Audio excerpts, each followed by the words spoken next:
Mahilig ka ba mag-micromanage ng tao mo? Yung tipong kada galaw, binabantayan mo. Kada aktibidades, yung mata mo nandyan. Hindi matututo yan. Unang-una, hindi mo binibigyan ng tiwala eh. Kaya mina-micromanage mo. At baka mamaya kasalanan mo din. The reason why you are micromanaging kasi hindi mo tinuruan.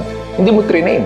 O ngayon, tignan mo, nakabantay ka, hindi ka makaalis ngayon sa negosyo mo. Micromanage ka ngayon. Tigil-tigilan mo na yan. Hindi lalago ang kumpanya mo kung micromanaging ka. Let them learn.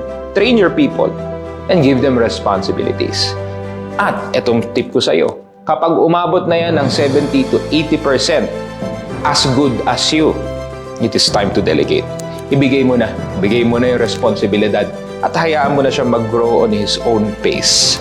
At dyan ngayon magsisimulang mag-grow ang team mo kapag hindi ka nabantay, tutok at micromanaging ang bawat isa sa team mo. Totoo nga naman, paano lalago yan kung nakatali ka pa rin dyan? Set yourself free, train your people, and stop micromanaging. Magugulat ka, magte-10x ang kumpanya mo.